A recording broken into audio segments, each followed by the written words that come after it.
Os coqueiros ainda estão aqui, viu? Ah, é? Muito bem, vamos começar então. Boa tarde a todos.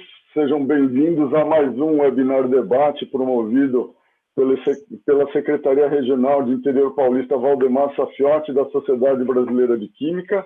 Hoje temos aqui participantes no debate, professora Suzana Inês Córdova de Torresi, do Instituto de Química da USP de São Paulo, professor Watson Lau, do Instituto de Química da Unicamp, e como moderador do debate, professor Hamilton Varela, aqui do Instituto de Química de São Carlos, da USP. Para apresentar os nossos debatedores, eu começo contando um pouco sobre a trajetória acadêmica da professora Suzana, que nasceu em Córdoba, na Argentina, e é bacharel em Físico-Química pela Universidade Nacional de Córdoba e doutora em Ciências Químicas também pela mesma universidade.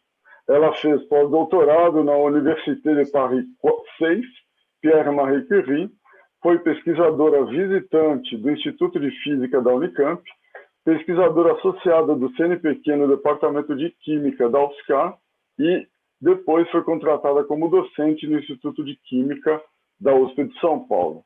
Desde 2006, a professora Suzana é professora titular da Universidade de São Paulo, onde atuou como presidente das comissões de graduação e pós-graduação.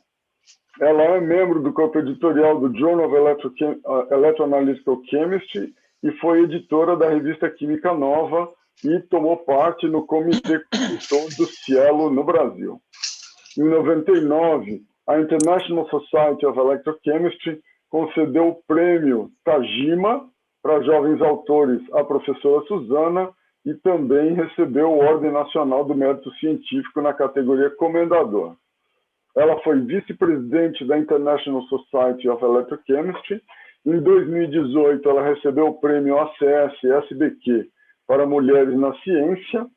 Ela é atualmente bolsista 1A do CNPq e membro titular da Academia Brasileira de Ciências e da Academia de Ciências do Estado de São Paulo. Atualmente, ela também toma parte na Comissão Coordenadora de Química da FAPESP e seus principais interesses de pesquisa são estudo eletroquímico e desenvolvimento de nanomateriais, eletrocatálise e eletroplasmônica.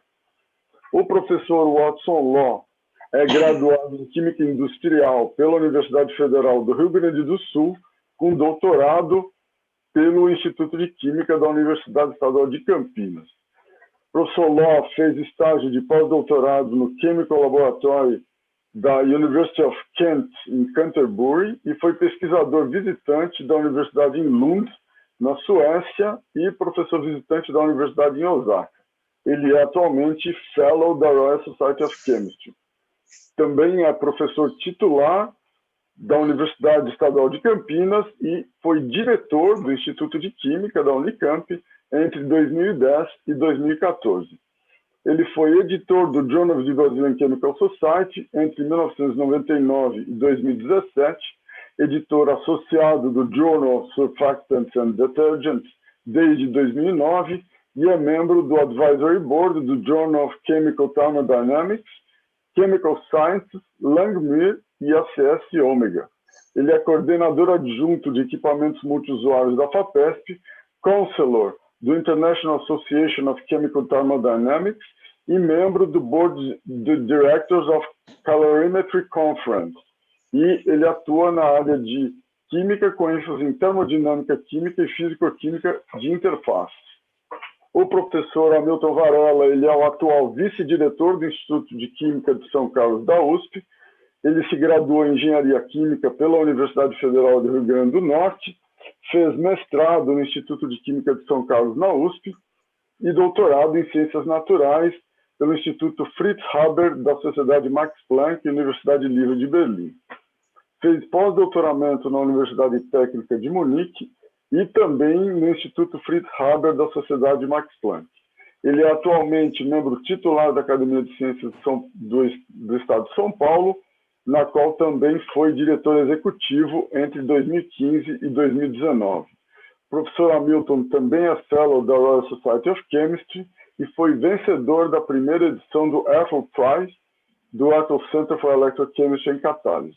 Ele foi membro fundador do Arthur Center for Electrochemistry and Catalysis da Coreia do Sul e ele atua na área de sistemas complexos, eletrocatálise e interconversão entre energias química e elétrica. O webinar debate de hoje tem como tema perspectivas para o desenvolvimento da físico-química no Brasil e o debate será, então, moderado pelo professor Hamilton, a quem, então, eu passo a palavra. Mais uma vez, boa tarde a todos. Bem, boa tarde a todos. Inicialmente, muito obrigado ao professor Roberto Berlink, né, o meu amigo, meu colega de departamento aqui no Instituto de Química de São Carlos, e eu parabenizo especialmente, né, por essa série de webinars que ele, à frente da Secretaria Regional da SBQ aqui no interior paulista, está conduzindo, né? Quer dizer, são eventos muito espetaculares que têm causado um grande impacto na comunidade, né? Quer dizer, pelo menos tem sido motivo das rodinhas virtuais de conversa recentemente, pelo menos. Então, são questões muito importantes que o professor Berlink tem levantado, né? Tem fomentado com essa série de debates, e o nosso papel aqui hoje, a nossa responsabilidade é tentar manter o nível, né? Um nível tão interessante, tão instigante desses debates promovidos pelo professor. O tema da nossa discussão aqui hoje é sobre as perspectivas para o desenvolvimento da físico-química do Brasil, né? Então, o professor Berlink já fez uma breve introdução dos convidados, né, meus amigos também de muitos anos, e eu já vou passar diretamente para algumas perguntas, na verdade, algumas provocações, não é? Para iniciar o nosso bate-papo. O primeiro ponto que eu queria levantar para contextualizar, né, eu vi que tem vários jovens aí assistindo, vários pós-graduandos e graduandos que estão em processo de formação. Eu queria que cada um esboçasse um pequeno cenário, não é, mundial das principais questões na área de fisicoquímica, né, que estão sendo discutidas. Então, para isso, eu começo com a professora Suzana Torresi, por favor. Ok, muito. Então, antes que mais nada, eu gostaria de agradecer ao convite. Realmente foi uma surpresa de receber o convite do Roberto. E aí, mas foi muito bom porque depois das perguntas eu fiquei bastante pensando em todo esse tipo de questionamentos que ele levantou. E a questão lá de as principais líneas, digamos, que nós poderíamos pensar lá na fisicoquímica. Bom, a primeira coisa é a fisicoquímica, como nós estávamos começando inicialmente com o Hamilton, é uma ciência, eu acho assim, uma das ciências centrais da química, sim? Qualquer pessoa que vai fazer química tem que ter uma boa formação físico-química, porque dentro disso você tem o que seria o cerne do conhecimento químico, como é a termodinâmica, a cinética, independentemente do que você vai a fazer. Mas, neste momento, nós temos que pensar as linhas de pesquisa, por exemplo, em solucionar problemas. Então, nós temos que ter muito claro quais são os problemas. E neste momento, se nós pegamos assim o cenário internacional, e que envolve praticamente todas as linhas básicas que formam a fisicoquímica, espectroscopia, cinética, termodinâmica, eletroquímica, etc., eu pegaria o tema de energia e juntamente com energia, meio ambiente, que não podem ser separados. Se nós pegamos isso, por exemplo, e isso é amplíssimo, e nós temos muitos problemas para resolver, eu acho de que é uma das linhas que nós poderíamos dizer, sim, a fisicoquímica vai para lá e a fisicoquímica serve para resolver problemas. Perfeito. Então, são áreas bem abrangentes, não é? Energia e meio ambiente. E, professor Watson Law, qual a opinião do senhor sobre os grandes desafios agora, né? Quer dizer, o que está na borda do conhecimento com uma interligação forte com a fisicoquímica? Bom, primeiro, boa tarde, Hamilton. Boa tarde, Roberto. Obrigado pelo convite. É muito bom rever a Suzana. Fico contente também, eu vi que tem outras pessoas conhecidas na plateia. Eu acho, bom, que bom, Suzana, que você deu essa abordagem. Até a gente não teve possibilidade de conversar antes. E eu queria propor uma abordagem diferente. A pergunta que o Hamilton e o Roberto propuseram são, deixa eu ver se eu estou errado aqui, mas questões mais importantes. E eu tinha anotado fronteiras na minha anotação. Eu não sei se vocês falaram sobre isso. E eu queria só colocar uma questão. E aí, engraçado, Hamilton, eu não sei se você vai lembrar, mas eu acho que há bem mais de 5 anos você me convidou para dar um seminário aí no Instituto de Química. Você lembra? Sim, eu não lembro exatamente qual a proposta que você fazia. Eu fui até resgatar, porque eu lembro que a gente tinha discutido algumas coisas. Eu não sei se você queria uma provocação, não lembro qual era o tema. Isso. Mas eu coloquei um título que era Pseudoconflitos em Físico-Química. Não sei se você lembra. Eu só lembrei... Termina com um cachorro, né? Termina com um cachorro. Então, exatamente. Eu Tom e Jerry. Então, deixa eu resgatar isso. Eu só queria colocar essa questão. Eu acho que o que a Suzana colocou, eu entendo como áreas de fronteira. E eu acho que foi muito bom que ela levantou. E o que eu queria propor seria, tentando fazer um conflito com a ideia da fronteira, a ideia de coisas que não necessariamente estão ligadas à modernidade, mas que são coisas mais fundamentais. E eu acho que isso está embutido no que a Suzana comentou. A gente estava discutindo um pouco antes sobre isso, eu acho que vai surgir mais adiante na discussão. Físico-química não é só uma das 4 áreas, eu não sei se pode dizer que são 4, né, dos pilares, mas, de fato, eu acho que a nossa visão, e foi o consenso pelo que a gente conversou rápido aqui, é que a físico-química é a parte da ciência química que consegue dar as ferramentas básicas para a gente abordar. Eu queria fazer 2 perguntas básicas. Eu vou falar bem rápido, porque eu acho que vai ter uma discussão depois. São coisas que provavelmente já passaram pelo dia a dia de vocês. Uma delas, eu vou resgatar quando a quântica iniciou. Então, uma certa forma, a quântica e a química teórica estão embutidas dentro do que a gente chama de físico-química, pelo menos no Brasil, né? E é aquele conflito quando se começou a imaginar a solução da equação de Schrödinger, se poderia, a partir daquela equação, resolver todos os problemas do mundo. Isso é bem mais amplo, isso é muito mais filosófico. E o conflito que eu queria colocar, eu acho que esse é real hoje em dia, é até que ponto a gente tem capacidade, a partir de métodos de primeiro princípio, de fazer previsão de sistemas mais complexos. Então, eu acho, provavelmente na plateia vocês vão concordar comigo, não é a nossa geração como químicos, mas hoje em dia é a realidade. A gente não vai mais montar um modelo químico de molécula como talvez a gente montou, os palestrantes aqui. Hoje em dia, você vai provavelmente fazer uma conta e vai montar uma molécula em 3 dimensões que é baseada em algum método, provavelmente até de densidade funcional, bem sofisticado, porque é muito fácil de conseguir. Tem outras respostas importantes, por exemplo, solubilidade, dissolve ou não dissolve, mistura ou não mistura. A gente teria que ir para o laboratório fazer. Hoje em dia, provavelmente você consegue fazer uma conta com um grau alto de confiança para responder isso. Espectroscopia é outra área que teve avanço enorme. Eu acho que dificilmente alguém vai fazer um espectro de uma molécula hoje em dia para saber se ela vai absorver em 270 ou 320. Você vai fazer um cálculo. Tem programas muito simples que fazem isso. Então, nessas áreas mais simples, isso está contornado. Isso começa a ficar complicado quando a gente entra com mais corpos, mais moléculas. E aí, até a área que a gente trabalha, o Hamilton também trabalha nessa área de sistemas mais complexos, e aí a gente tem problema. Eu só queria colocar, porque provavelmente vocês viram isso, em dezembro do ano passado saiu um artigo na Science de uma empresa, a empresa ou o programa chama DeepMind, e foi uma empresa que conseguiu fazer pela primeira vez a previsão de como a proteína se enrola em solução, que é um problema de grande complexidade, enorme, sem falar a sua importância e relevância. Então, só para encurtar essa parte da minha fala, o que eles conseguiram fazer foi usar métodos de inteligência artificial para compensar as deficiências de computação. E foi possível, eles conseguiram fazer. E aparentemente, eu não sou da área, eu só me admiro com esses avanços, mas aparentemente a posição em que isso vai colocar um novo patamar nesse tipo de estudo. Então, a gente está com um sistema muito complexo, super importante, e a gente consegue ter soluções a partir de cálculos, não são ab início, mas são cálculos simples, são cálculos puros, não tem nenhum input experimental. Então, o primeiro ponto que eu acho que a físico-química ainda tem muito a contribuir é nessa questão de como fazer cálculo e previsão. E aí eu uso a quântica como paralelo, mas ela ainda não é o problema que está solucionado.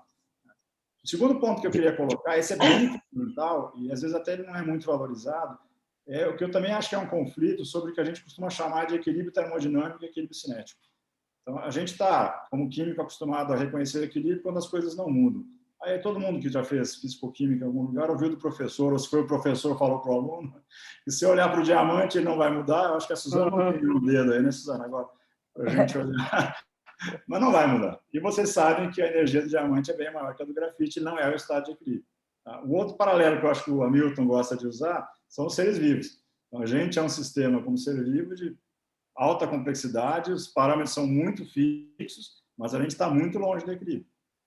Em termos reais, a gente tem um conjunto de sistemas do dia a dia, e isso eu acho que é importante na área que eu trabalho, que é a área de colóides, nanociência, nanotecnologia, onde a gente está vendo cada vez mais sistemas muito complexos, com geometrias e formas muito interessantes, e a gente não consegue explicar. Na verdade, é mais complicado, às vezes a gente não consegue nem reproduzir, porque provavelmente eles não são estados de equilíbrio termodinâmico, eles são estados cinéticos, que são controlados pelo processo de formação. Então, quem trabalha com nanopartículas é muito costumeiro ouvir falar isso. Se eu repetir a receita, a nanopartícula que devia ter 10 nanômetros não tem isso, a carga não é aquela e tal.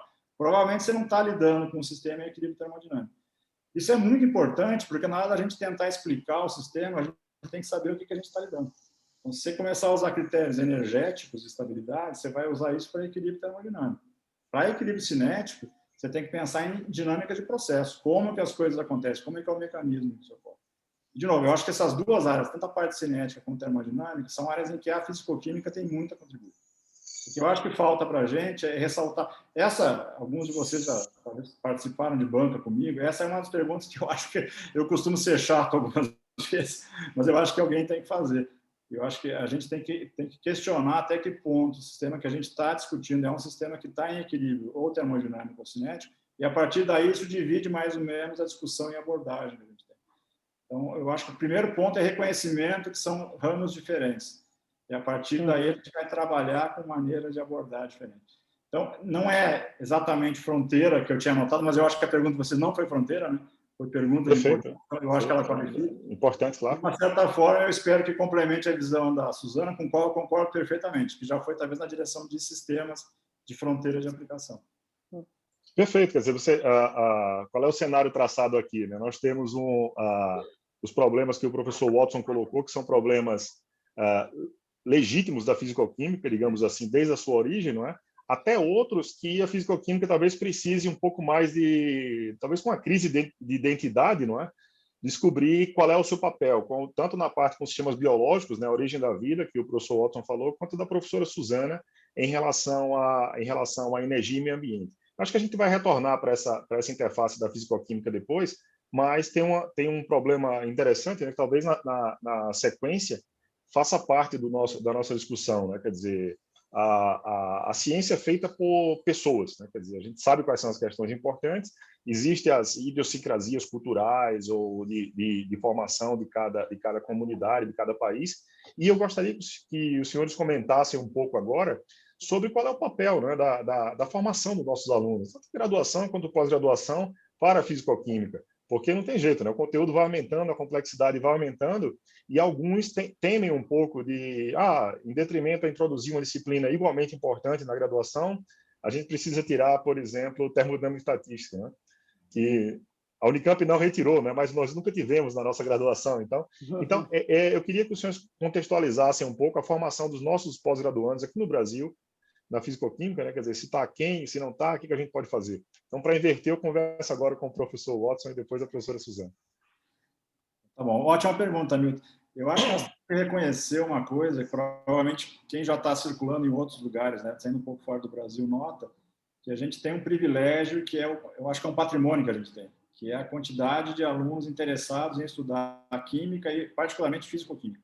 Isso não é tão comum em outros países. Alguns países, eu acho que maiormente Estados Unidos, sobrevivem às custas de imigrantes nessa área. O número de alunos nativos dele com interesse em ciência é muito baixo. Você sabe de vários esforços que estão sendo feitos para isso. Isso, se dependesse de esforço organizado, o Brasil não ia funcionar. A gente está vendo isso na pandemia. Então, eu não sei qual é a causa, a gente possa discutir em outro momento, mas é um fato. A gente tem um número muito grande de alunos muito interessados em estudar química em geral, que eu acho que não é da ciência, é a mais recompensadora, vamos colocar assim, em termos práticos, né? Mas tem gente interessada. E eu acho que também é fisicoquímica. Então, o primeiro ponto importante é isso. Outra coisa que eu acho que é muito particular da nossa estrutura, você falou da pós-graduação, então eu me referi à pós-graduação, é essa ênfase que a gente ainda dá a disciplinas. Isso em outros países não existe. Os Estados Unidos tem um sistema de disciplinas pesado, mas na Europa, França, Inglaterra, não tem. O aprendizado, e não é que eles não aprendem, eles sabem, eles são competentes, mas o aprendizado é feito de outras maneiras. E eu acho que isso é uma coisa que a gente tem que cuidar, porque houve um movimento no sentido de talvez até acelerar a formação dos alunos, porque há uma urgência em se ter mais cientistas, né? Que acabou encurtando um pouco dessa formação. Eu acho que ela tem que ser discricionária, ela não pode ser obrigatória, né? Você tem que trabalhar com isso. Mas o Hamilton coloca bem, e eu acho que é uma coisa que a gente tinha aqui. Os nossos alunos, provavelmente tem vários deles que estão participando dessa discussão, eles tiveram uma formação básica muito mais ampla do que eles vão encontrar em outros colegas em outros lugares.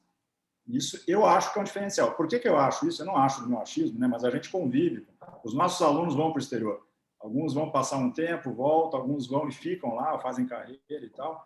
E basicamente, o que a gente recebe com avaliação e comentário dos colegas que os recebem é favorável nesse sentido. Eles reconhecem que é uma formação muito boa, básica dos nossos alunos. A dedicação, mas isso eu acho que é o primeiro passo, né? E eu tenho esse receio, como o Hamilton colocou, que nessa linha de tentar agilizar e encurtar a formação, a gente acaba compensando isso com o aprendizado na prática, que não deixa de ser importante. Isso é outra coisa também que eu acho que é muito particular nossa. A gente tem uma formação que o aluno mete a mão no equipamento. Eu acho que até uma razão é que a gente tem pouca infraestrutura de técnicos. Isso não é tão comum. Normalmente, na maior parte dos lugares, trabalha em termos de facility, você entrega a amostra, chega perto do equipamento, mas não é a pessoa que pilota. Isso é uma coisa que a gente costuma ter aqui. Eu acho que é uma coisa importante. E quando os alunos vão para fora, isso faz uma diferença também. Então, bom, começo com isso, depois, se precisar, eu complemento mais. Né? Professora Suzana, por favor. Eu assino embaixo a tudo que o Watson colocou. E referente a essa questão da formação, eu vou ir mais para o lado da graduação. O que a mim me preocupa, justamente, e está relacionado àquela coisa que eu tinha falado. Por exemplo, estão as grandes fronteiras, os grandes temas de fronteira, e que são temas que qualquer pessoa que se interessa em ciência, ou que se interessa na vida, digamos, se vai interessar, que aqueles, por exemplo, como que eu di como exemplo, energia ligada ao meio ambiente, que são problemas que todo mundo quer solucionar problemas. Agora, o que a mim me preocupa na questão de graduação da formação das pessoas é que para solucionar esse problema não se pode enganar as pessoas de fazer, digamos, shortcut para resolver as coisas. E a que me estou referindo com isso? Eu fico assim bastante preocupada em o aparecimento de cursos, por exemplo, de dizer assim, bacharelado em energia renovável, ou bacharelado em nanotecnologia de não sei o quê. Ora, para você entender disso, você tem que ter uma boa formação em física, em matemática, em química, entende? Antes de você poder entender o que é uma nanotecnologia. Então, isso é uma coisa que a mim me preocupa muito, e de que, felizmente, nas nossas universidades, eu acho de que isso está bastante cuidado, desde a graduação, no sentido de que a formação básica das pessoas é ainda uma coisa que é preciosa. E essa coisa que é preciosa só se aprecia mais para o final. Por exemplo, na pós-graduação, como está dizendo o Watson. Efectivamente, por exemplo, no caso da FAPESP, vocês sabem que nós temos o sistema BEPE, o programa BEPE, que permite, por exemplo, aos alunos de doutorado, pós-doutorado, até de iniciação científica, passar um tempo no exterior, como complementação da bolsa dele. E, efectivamente, o Watson, que também esteve na FAPESP, ele deve ter lido aqueles relatórios. Os relatórios que vêm do exterior, dos supervisores no exterior, de alunos brasileiros, e na área de físico-química, se vamos a falar especificamente de isso, são realmente excelentes. ¿Sí? E uma das coisas que sempre se aprecia é justamente essa formação, né? A formação básica, que a pessoa é capaz de, com essa formação básica, de resolver problemas. Porque também pensar de que vai estar tudo resolvido, isso também não é verdade. Então, para todo ese tipo de cosas, mismo las cosas de frontera, mismo las cosas fantásticas, no se puede esquecer da formação básica. ¿Sí?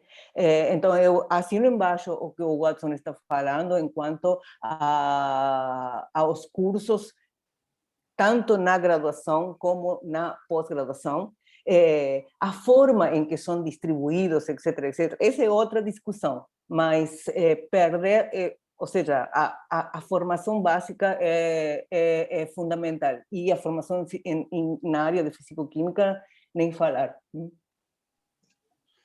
Antes de passar para o próximo tema, eu só vou usar um pouco o privilégio que é ser mediador, né? Que você pode fazer perguntas provocativas e não tem a responsabilidade de responder, né? Que tem dois especialistas aqui. Então, eu vou usar um pouco isso. Quer dizer, eu acho que é consenso o que a professora Suzana falou a respeito de algumas coisas que são necessárias, mas que talvez viraram um pouco moda, né? A gente fala, não é importante. Quer dizer, uma coisa que a fisicoquímica faz há muitos anos, né? Quer dizer, mexe com a natureza íntima da matéria, microscópica. Mas eu gostaria de saber o seguinte, quer dizer, como coadunar essa necessidade que é consensual das disciplinas básicas, quer dizer, a gente não pode abrir mão de ter, por exemplo, na Unicamp são 4 fisicoquímicas, se eu não me engano, tem um programa de fisicoquímica, um programa de quântica, isso aqui a gente não pode abrir mão. O curso não pode crescer muito e a gente tem que colocar algumas disciplinas que deixam, que chamam a atenção, não é? Como nano alguma coisa. Então, o tempo é finito, como faz para coadunar esses dois? Quer dizer, aqui é uma pergunta muito complexa, mas talvez uma pequena opinião dos senhores sobre isso. Eu posso responder a respeito disso? Bom, eu vou falar com uma experiência pessoal, que inclusive quando Berlink me apresentou, vocês viram de que o meu título de bacharel é bacharel em fisicoquímica, sim? Que na época em que eu estudei na Argentina, existia na minha universidade justamente, vocês podiam escolher entre ser bacharel em fisicoquímica, em química orgânica, em química biológica.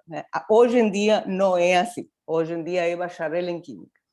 Mas em que consistia isso? Era um curso que era 2 anos de ciclo básico, em onde você tinha fundamentalmente toda a questão, muita matemática, física, química geral, e depois havia 2 químicas orgânicas, uma fisicoquímica, que era toda fisicoquímica, o que seria fisicoquímica 1, normalmente, química biológica. E depois havia como uma espécie de especialização. Essa especialização não é de que eu não... Porque você não consegue fazer todas as coisas, né?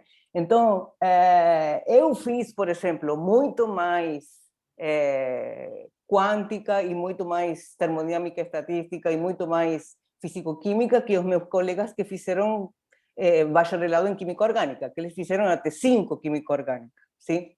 Depois, ou aqueles que fizeram em química biológica. Aí, depois, isso que aconteceu? Aconteceu que depois, quando eu fui a fazer a minha pós-graduação, e depois já fazendo a questão de pesquisa, tem algumas partes que eu falei, puxa, eu gostaria de ter feito alguma química orgânica mais, porque eu fiz só 3, comparado com os meus colegas que fizeram 5, sei lá. Então, foi uma escolha, mas isso fez que aquelas pessoas que se interessavam muito mais por aquelas disciplinas tinham a possibilidade de se aprofundar mais.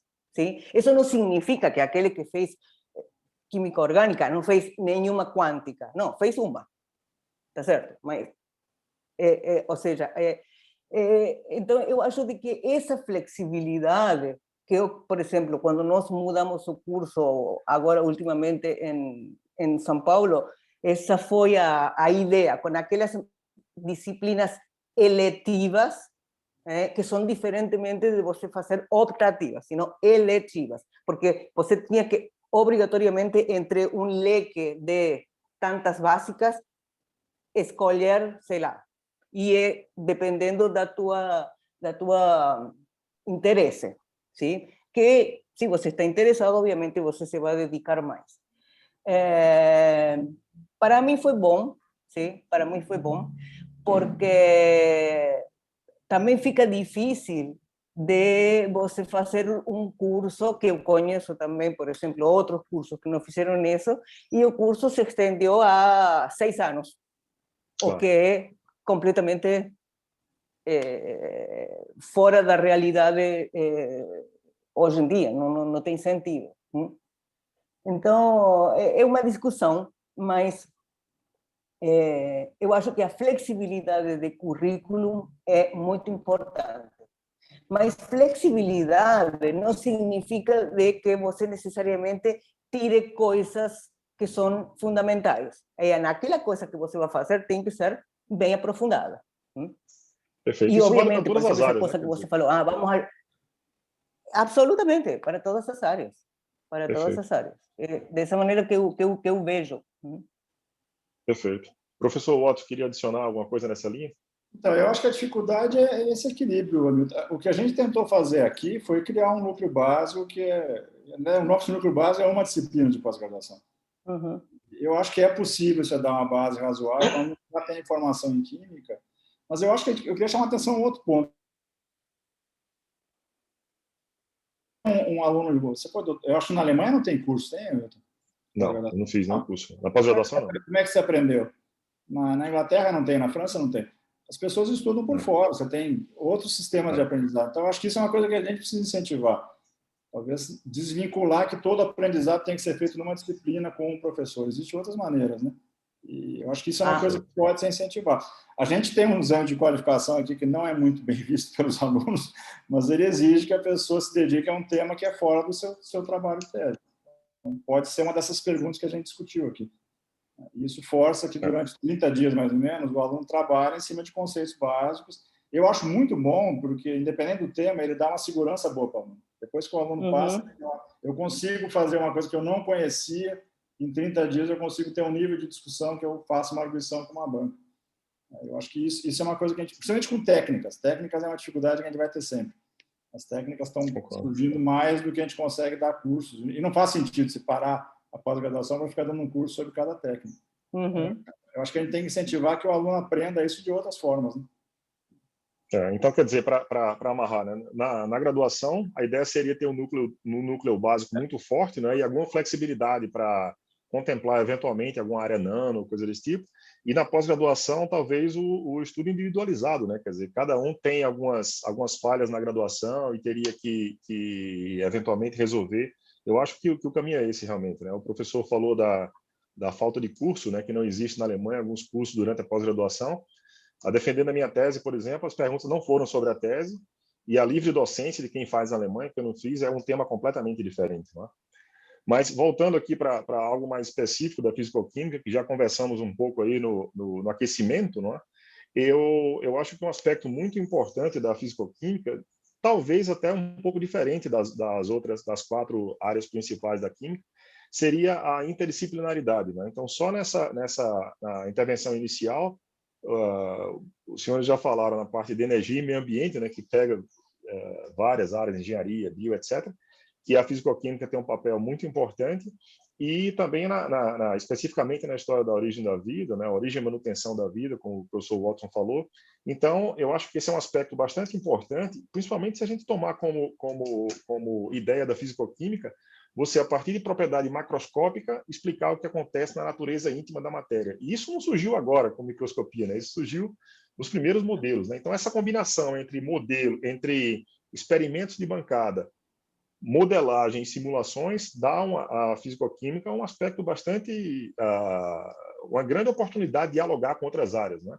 Isso tem vários desdobramentos, eu acho que a gente vai seguir um pouco mais com essa pergunta, né? Alguns desdobramentos possíveis. Eu queria que os senhores falassem um pouco sobre isso, né? Sobre esse aspecto, digamos assim, mais promíscuo da fisicoquímica, né? Que cabe em várias áreas, e como manter a sua identidade e contribuir. Professora Suzana, por favor. Tá bom. Bom, para mim a questão da interdisciplinaridade na pesquisa é fundamental. E eu, de novo, chamo a atenção, de novo, a questão de que o que sempre se persegue é solucionar um problema. Então, a primeira coisa, eu tenho que ter em claro qual é o problema. E segunda coisa é, para solucionar esse problema, eu tenho que utilizar a maior quantidade de armas que eu tiver ao meu alcance, independentemente de que eu seja a especialista ou não. E seguramente de que eu não sou, com certeza eu não sou especialista em absolutamente tudo, sim? Então, sei lá, por exemplo, eu no meu caso, eu sou eletroquímica, sim? E essa foi a minha formação básica e é a minha especialidade, sim? Mas aos problemas aos quais nós nos estamos debotando agora, precisamos de ajuda de pessoas de síntese, por exemplo, precisamos de pessoas que fazem espectroscopia e, muito bem, precisamos de pessoas que façam cálculos teóricos, que eu não sei fazer, então eu vou procurar a quem faça, mas para isso, justamente, e aí é que numa dessas se encontra a dificuldade, eu tenho que encontrar aquela pessoa que seja a que vá a responder, ou que me vai ajudar a responder aquelas perguntas. E em uma dessas, esse diálogo, mesmo dentro da fisicoquímica, eu estou falando, por exemplo, de juntar sei lá, eletroquímicos, termodinámicos, de juntar teóricos, juntar espectroscopistas, todos com excelente formação em físico-química, sim? Mas para resolver um problema. Seguramente que cada um deles tem o seu problema particular, aquele no qual ele trabalhou sempre. Agora, se ele continua ele sozinho fazendo isso, sim, vai publicar uns lindos papers, etc., mas não vai resolver o problema. Perfeito. Perfeito. Não vai resolver o problema. Então, essa é, às vezes, a crítica que eu faço, por exemplo, e eu acho de que isso vai além da fisicoquímica, a aqueles grandes projetos, tipo, por exemplo, sei lá, INCTs ou coisas assim, sim? Não adianta de você tem excelentes cabeças, mas às vezes as cabeças não se colocam para resolver um problema, sino que cada um tem o seu problema particular, saem, sei lá, 50 papers, mas não resolve o problema, porque cada um seguiu com cada um dos seus pequenos problemas. Então, a interdisciplinaridade é fundamental. Fundamental. Às vezes, deixar de olhar aquele meu problema particular para tentar de olhar ao macro. Perfeito. Sem isso, vamos a continuar em pandemia. Professor Watson, por favor. Então, Milton, eu acho que não vou nem precisar reforçar, porque a Suzana já colocou bem. Eu queria colocar um outro lado dessa questão da interdisciplinaridade. A gente começou até a conversar um pouco em off antes disso. Eu acho que a fisicoquímica é tão interdisciplinar que ela está desaparecendo às custas disso, como ciência tradicional. Então, a gente estava comentando sobre revistas. Provavelmente uma das mais tradicionais na área de fisicoquímica, até porque tem o nome disso, é o Journal of Physical Chemistry, que agora tem A, B e C, né? Se vocês olharem todos os aspectos quantitativos, número de artigos, índice de impacto, ela tem diminuído nos últimos anos. A gente conversou rápido, aparentemente não é uma característica só da fisicoquímica. Eu acho que se pegar o inorganic chemistry versus materiais, organic chemistry versus outras aplicações, bio, alguma coisa, vai se ter a mesma coisa. Então, esse é um movimento. Eu não acho que isso é necessariamente bom ou ruim, isso é um fato, está acontecendo. E eu só queria colocar, porque o Hamilton lembrou bem, a gente está no ambiente da SBQ, né? Na SBQ, a divisão de fisicoquímica é uma divisão que tem diminuído muito. Né? Eu não acho que isso queira dizer necessariamente que a fisicoquímica seja menos importante ou esteja menos ativa na SBQ. O que aconteceu é que outras divisões mais específicas, da materiais e outras de aplicações, eletroquímica, né, outra que a Suzana mencionou agora, estão crescendo. E com as revistas também. Então, eu acho que isso só representa a interdisciplinaridade natural da fisicoquímica. Ela está capilarmente ligada a essas tanto que está acontecendo isso. Os números, né, os esforços estão sendo sugados do que antigamente era tudo pacote fisicoquímica para outros pacotes mais aplicados. Então, eu acho que isso é natural. O que a Suzana coloca é uma coisa que eu acho que a gente tem que se dar conta hoje em dia. A gente vai conseguir trabalhar melhor com problemas mais complexos ou respostas mais completas com uma equipe maior. Então, dificilmente uma equipe pequena, muito focada em uma outra especialidade, vai conseguir abordar, não que necessariamente a gente tem que trabalhar como esses artigos de astronomia, né? Você tem uma equipe de 1000 pessoas, acho que isso já é um extremo, que não é o caso aqui. Mas para a gente, a Suzana colocou bem, coisas como energia e meio ambiente, que são sistemas muito complexos, sistemas vivos, como o Milton colocou, você não vai conseguir ter uma abordagem completa com um grupo de 3 pessoas, da mesma área, principalmente. Então, eu acho que a primeira coisa é isso, eu acho que é importante porque tem alunos participando, vocês vão olhar, a fisicoquímica está acabando. Ela não está acabando, gente. Se ela acabar, acho que a química acaba junto. Tá? O que está acontecendo é que ela está se transformando. E a segunda coisa, isso é um sinal importante para a gente ver que a gente também tem que se transformar junto. É isso que eu enxergo. E um aspecto indutor, não é, dessa colaboração com a fisicoquímica, com as outras áreas que a professora Suzana mencionou, é realmente, né, para você atacar problemas complexos e sair um pouco do seu mundo, não é? Isso demanda tempo, né? Demanda boa formação, demanda que você se sensibilize com os problemas que o colega julga relevante, estudar outras áreas, etc. Não é? Então, antes de passar para a próxima pergunta, já temos várias perguntas aqui no chat. Eu vou começar com a partir do comentário do professor Watson. A professora Nádia Silveira, que está nos acompanhando aqui, perguntou se tem alguma... Ela sabe, né? Como fisicoquímica, professora muito experiente, ela sabe que não há uma resposta fácil para essa pergunta. Mas qual é o nosso papel em estimular essa autonomia dos alunos, né? Tanto do ponto de vista para estudar alguns tópicos que você não tem condição de dar um curso inteiro, porque demanda muito tempo, não é? E para ter a responsabilidade que a tese ou a dissertação é dele, tem que aprender de alguma forma. Então, é basicamente isso, né? Que é uma tendência lá fora e aqui a gente não usa muito, né? Qual seria o nosso papel de induzir essa autonomia do aluno, né? Quer dizer, na relação orientador-orientando? Watson.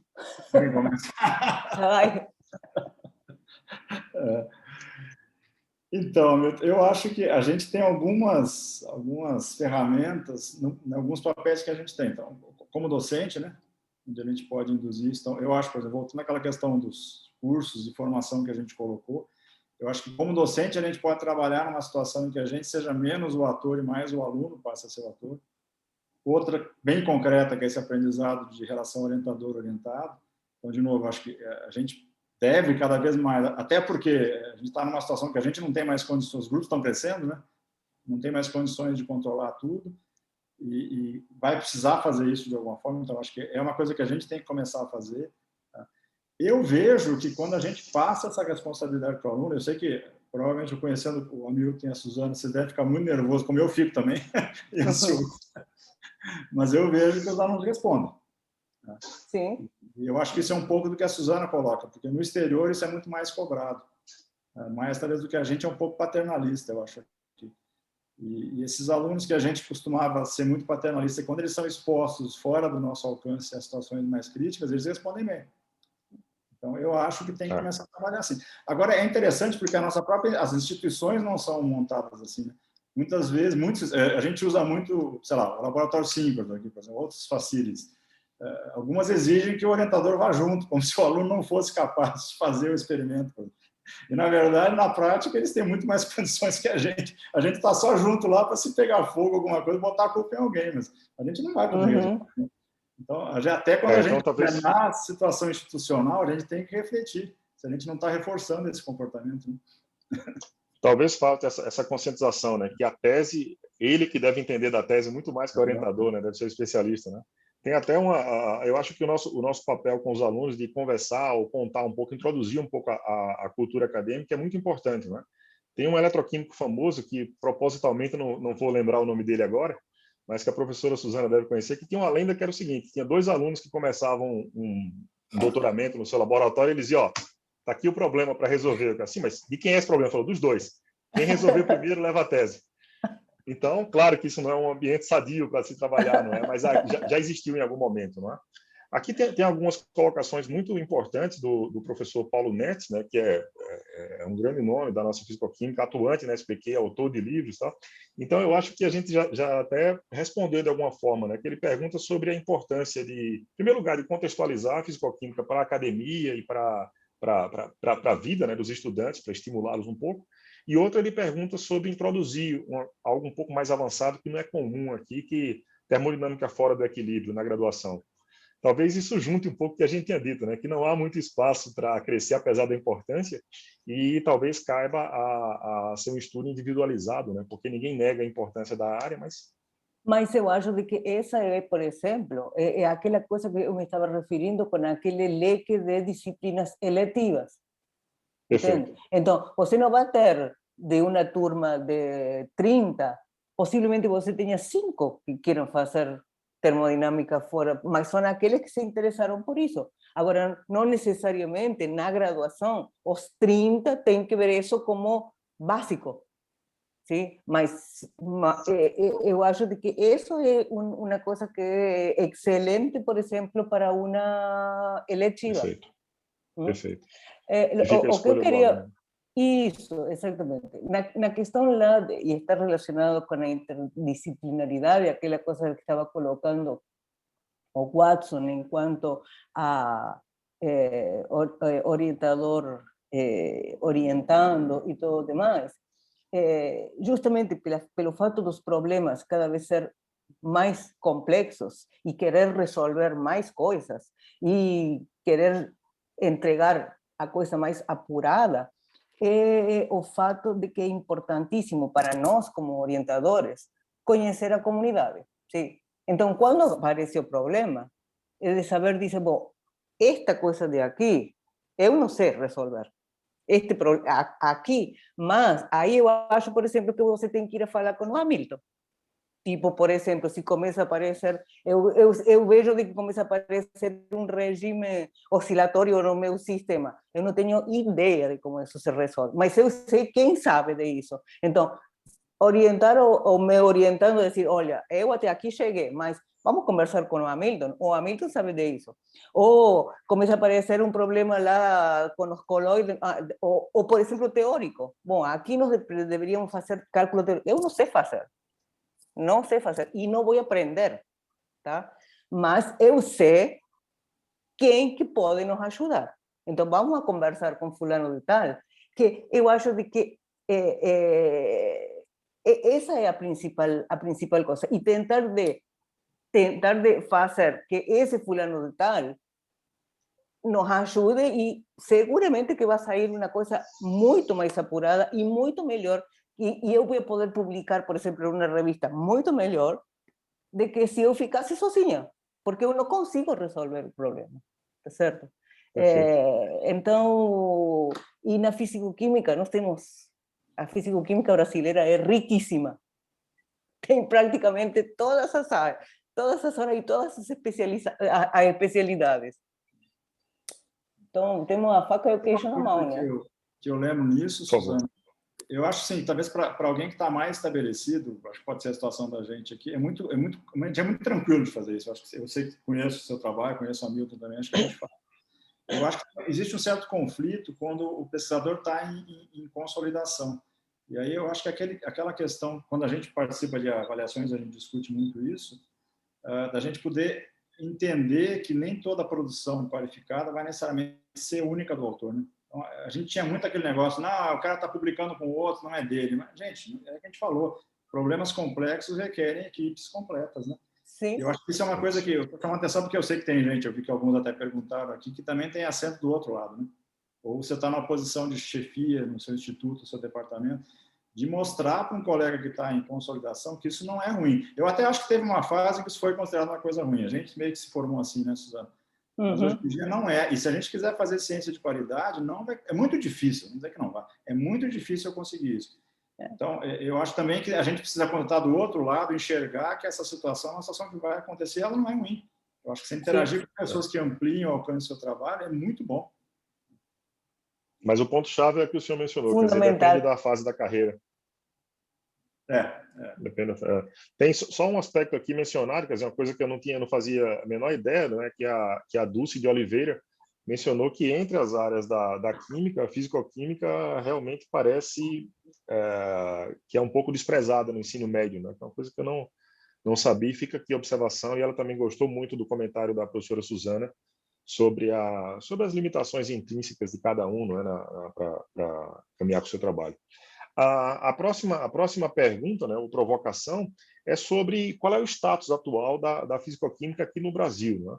Então, eu pergunto não só, quer dizer, quais são as áreas que a gente faz que são áreas realmente importantes, áreas que vocês não vão mencionar explicitamente, obviamente, mas se há áreas no Brasil que já não estão mais na fronteira. Não é? E emendando com isso, né, quer dizer, parte dessa pergunta também, que vocês comentassem um pouco sobre quão oxigenada está a fisicoquímica no Brasil, no sentido da inter-relação com o exterior, não é? Porque acho que é comum, né? Com tantas atividades, a gente esquece, às vezes, de olhar pela janela, né? A gente olha muito pro retrovisor, vê a nossa própria carreira e esquece um pouco de ir lá fora de vez em quando, congresso e tal.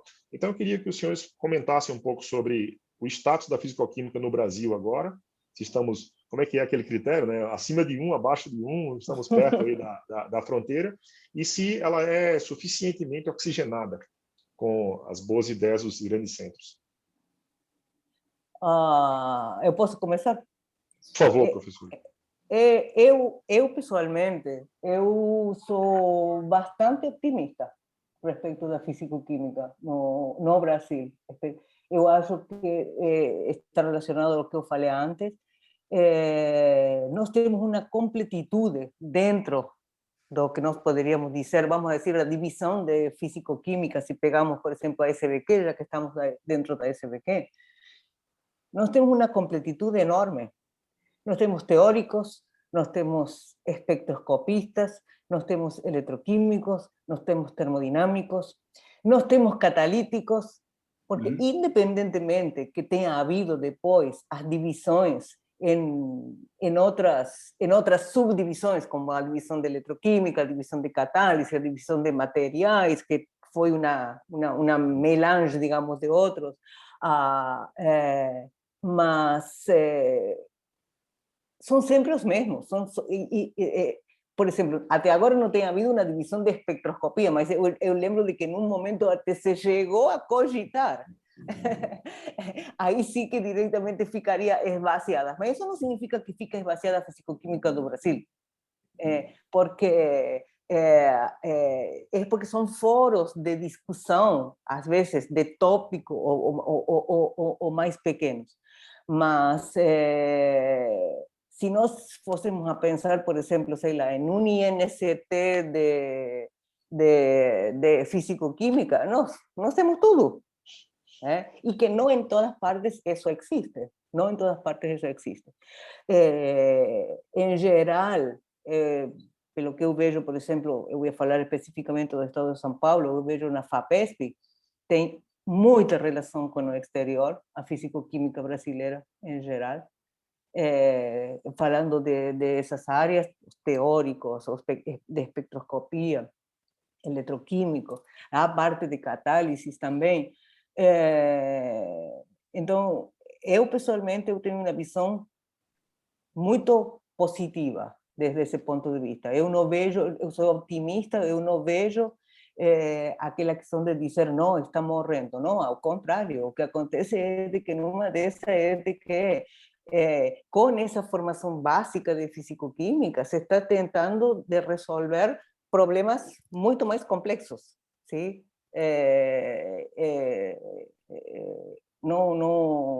A minha visão é essa, a minha visão é bem otimista. Perfeito. Professor Watts? Eu também acho, viu? Eu acho que não é nem o caso de elencar áreas. Eu acho que tem áreas que provavelmente são mais consolidadas. Eu acho que a eletroquímica é uma, não porque os dois sejam atuantes nessa área, mas é porque tem muita gente, né? Mas o que eu vejo é que essa geração nova que a gente tem atuando na fisicoquímica, mas eu acho que é geral isso, né? Muito bem qualificada. E a gente tem a fisicoquímica tem essa questão das técnicas, né? A gente tem primeiro um parque instrumental, acho que majoritariamente nessa região sudeste, onde a gente se encontra, muito bem colocado, mas tem facilidades como o síncroton, os laboratórios, né, do síncroton, nanotecnologia, por exemplo, que estão colocando à disposição da gente as ferramentas mais modernas, com técnicos capacitados. E se vocês costumam trabalhar no CNPq, nesses laboratórios nacionais, vocês devem ter chamado a atenção que a idade média do pessoal que está tocando isso são muito jovens, são muito jovens. Então, a gente tem uma estrutura muito bem consolidada, felizmente, a duras custas, isso está conseguindo se manter, tocada por gente de grande qualificação e jovem. Eu sou muito otimista com os avanços nessa área. E isso vai acabar envolvendo também a comunidade de fisicoquímica. Nesse sentido, professor, até aproveitando a sua relação com essa parte dos equipamentos da FAPESP, né, que essa parte de multi-usuários não é uma coisa tão difundida no Brasil ainda, né? Mas eu acho que é uma mensagem importante passar, né? Que, claro, que ninguém pode desprezar a importância do equipamento, né? Mas as ideias são mais importantes, né? Quer dizer, que esse parque essa infraestrutura que nós temos no Estado é disponível para quem precisa usar, né? Então, quer dizer, às vezes com uma boa ideia você consegue.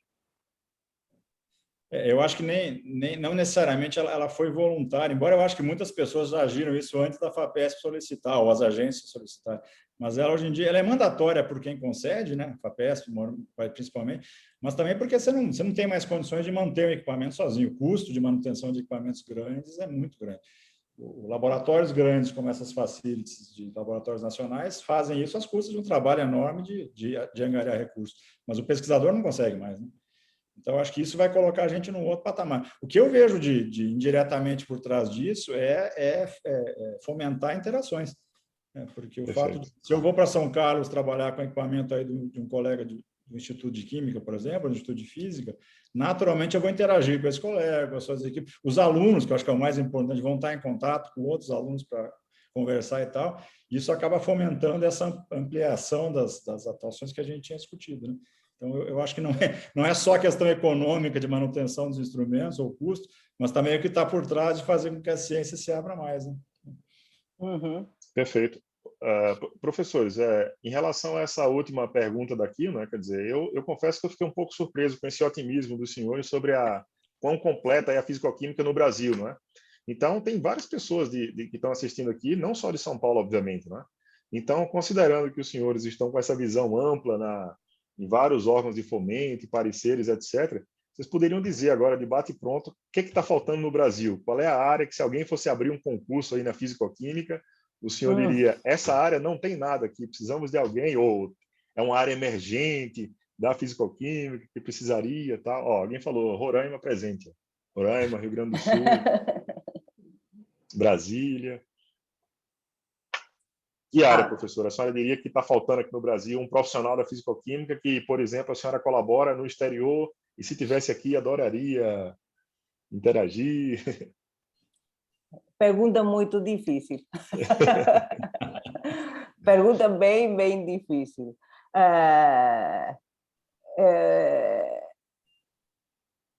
Eu acho que, por exemplo, se fosse chamar um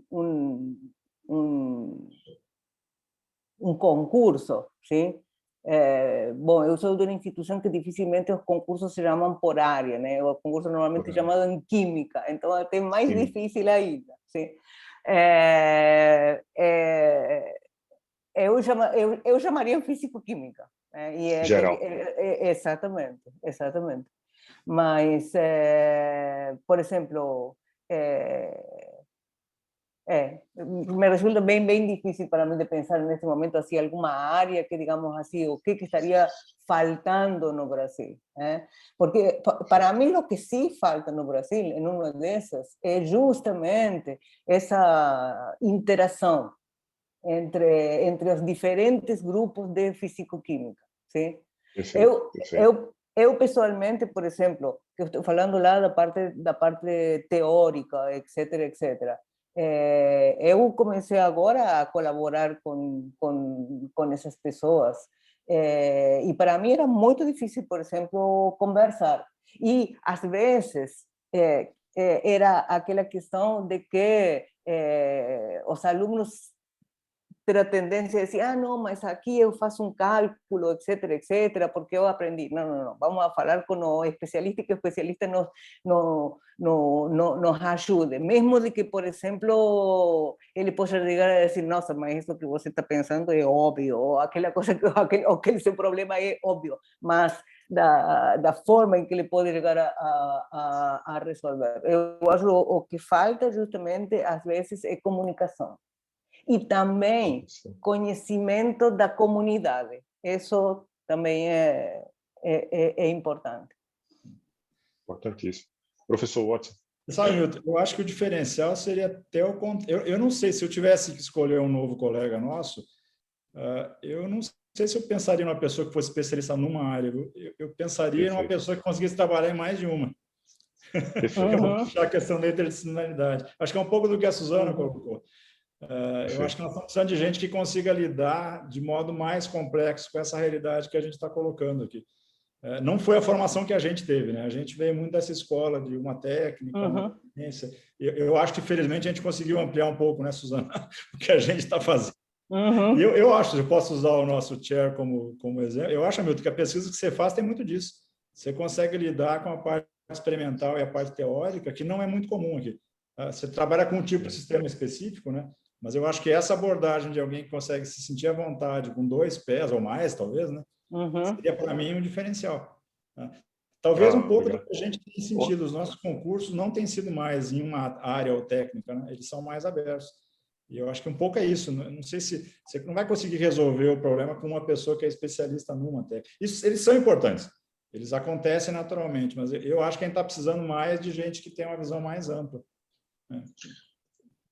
Talvez uma forma de juntar, não é, essas visões que a professora Suzana deu e a do senhor também, fosse dizer que cada departamento, cada instituto precisa de uma pessoa diferente, não é? Quer dizer, que tem uma formação que traga coisa nova. Então, nós temos a fisicoquímica de uma área, tem a fisicoquímica de São Paulo, a fisicoquímica da Unicamp, e no Brasil inteiro, né, tem essas divisões. Então, eu acho que quanto mais diferente, né, algum do exterior, coisa desse tipo, sempre ajuda muito, né?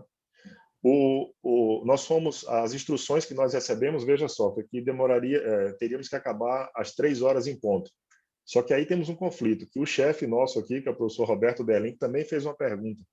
Ele disse, olha, talvez fisicoquímica orgânica fosse a área divergente. Então, temos que discutir, porque o tempo acabou, mas a pergunta é do chefe, né? Então, fisicoquímica orgânica é uma área muito importante na nossa unidade. Por favor, professor. Posso fazer um comentário sobre essa área, Roberto Hamilton? Não sei se permite. Porque claro, eu perguntei pelo seguinte, a fisicoquímica orgânica ela foi muito importante, digamos aí, na primeira metade do século XX, quando se estudou muito o mecanismo de reação, né, para entender bem os sistemas reacionais e estruturais orgânicos. Hoje em dia, esse é um tipo de pesquisa que não se faz muito mais. Então, né? Mas eu queria comentar um troço emblemático, porque se refere a um colega que, infelizmente, a gente perdeu há pouco tempo, acho que vocês conheceram, que foi o Faruq, né? O Faruq Nome. O Faruq é um dos grandes nomes que eu acho que trabalhou nessa área. Inclusive, ele, com o grupo de Santa Catarina e outros colegas também, organizavam um congresso que foi muito importante, pelo menos para mim, como aluno, participar, que era o Congresso Latino-Americano, ou o Congresso de Fisicoquímica Orgânica. Não era o único que fazia isso. Mas o Faruq enfrentou vários problemas, né, em várias situações, e alguns eu até participei disso, e alguns envolveram, inclusive, a SBQ. Eu lembro de uma discussão numa avaliação da SBQ de onde encaixar o Faruq, porque o pessoal da química orgânica não reconhecia como químico orgânico, embora eu acho que ele tivesse um baita conhecimento de química orgânica. E a situação que aconteceu, não sei se a Suzana estava nessa época, a gente se reunia para fazer análise dos resumos, lembra? E chegou para a gente que estava no grupo da fisicoquímica, talvez a Suzana tivesse lá, um resumo do Faruq com essa solicitação. Olha, eu acho que ele é fisicoquímico. Eu só queria usar um exemplo, dizer como as nossas caixinhas acabam prejudicando. O Faruq não tinha problema, porque ele era um pesquisador muito estabelecido, se virava bem em todas as áreas. Ele publicava no JOC e no Journal Physical Chemistry, de vez em quando colocava um JACS também.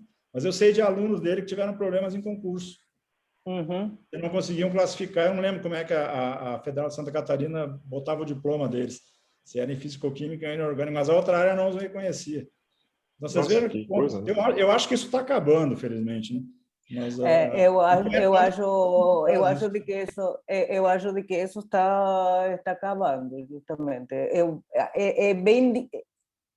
É meio até ridículo de pensar numa discussão como essa hoje em dia.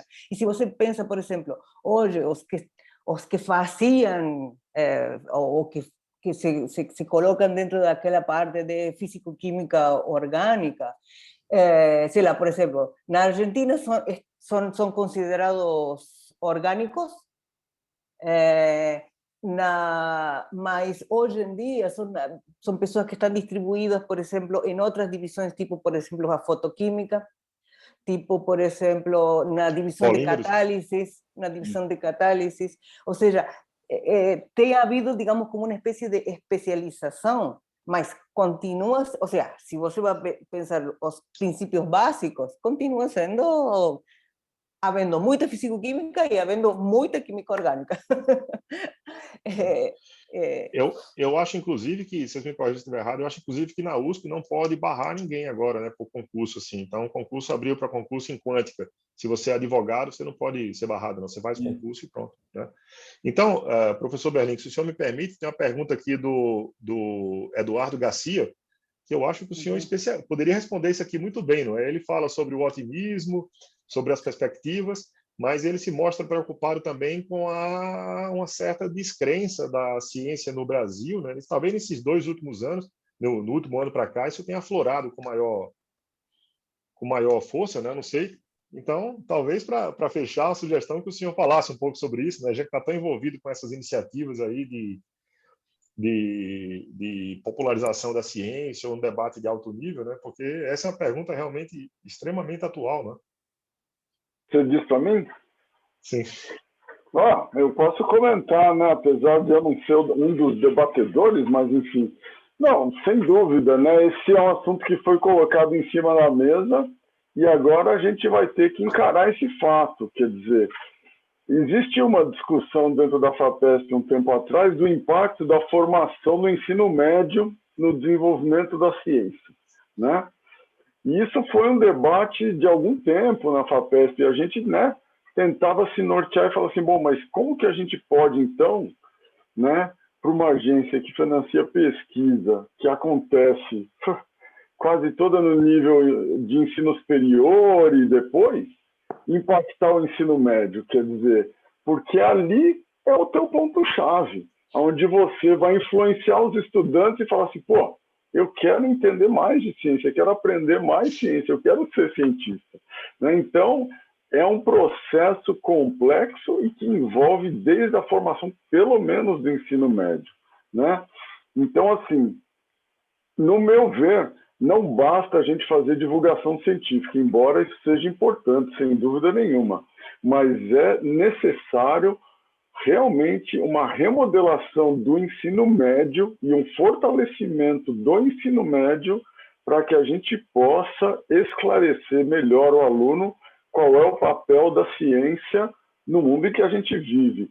A última entrevista do Carl Sagan que ele deu, que tem no YouTube, que é muito boa, ele diz uma coisa, eu vi recentemente pela primeira vez, eu achei muito interessante, que ele diz o seguinte, fundamentalmente, você pode acreditar no que você quiser, qualquer coisa, mas a tua crença tem que se adequar aos fatos que já são reconhecidos cientificamente. Eu achei isso muito interessante, né? Então, assim, né? Quer dizer, o que ele está dizendo? Que não dá para a gente desprezar o conhecimento científico, basicamente, né? Então, esse é um tipo de esclarecimento importante, né? E que, no meu ver, falta muito para a sociedade ter esse tipo de esclarecimento. O que funciona para a gente enfrentar a pandemia? É vacina, né? E a oportunidade agora é única, né? Quer dizer, isso tá tão, a palavra ciência está tão na mídia, né? Que é uma função nossa, né? Como acadêmicos, professores universitários, pesquisadores, é função nossa tentar participar do debate e ajudar um pouco, né? Com uma opinião balizada, né? Que as pessoas confiam de boas universidades. É isso, professor. Então, eu agradeço aí pelo convite para mediar essa mesa, que foi muito boa. Eu aprendi muito e muito feliz em encontrar com os colegas aí, com os amigos, mesmo que virtualmente, né? Tanto tempo aí sem congresso, sem visita, sem nada. Então, eu agradeço muito a oportunidade e obrigado a todos os colegas. Muito obrigado. Eu é que agradeço vocês terem aceito o nosso convite e participar desse debate que, né, é para provocar realmente, né, a plateia se engajar e a gente refletir tanto durante o debate como localmente depois, conversando com os colegas, para a gente então refletir o momento presente e o momento futuro E eu agradeço mais uma vez e gostaria de lembrar, quarta-feira que vem teremos mais um webinar debate no tema Desafios na Interação entre Empresas e Universidades.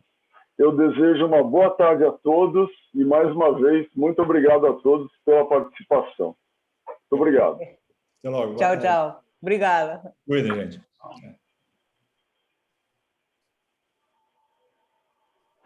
Só um aviso, eu sou o capitão do barco. Né? Ah. Tchau, tchau, pessoal. Berlink, muito obrigado, viu, Berlink? E parabéns pelos eventos aí, viu?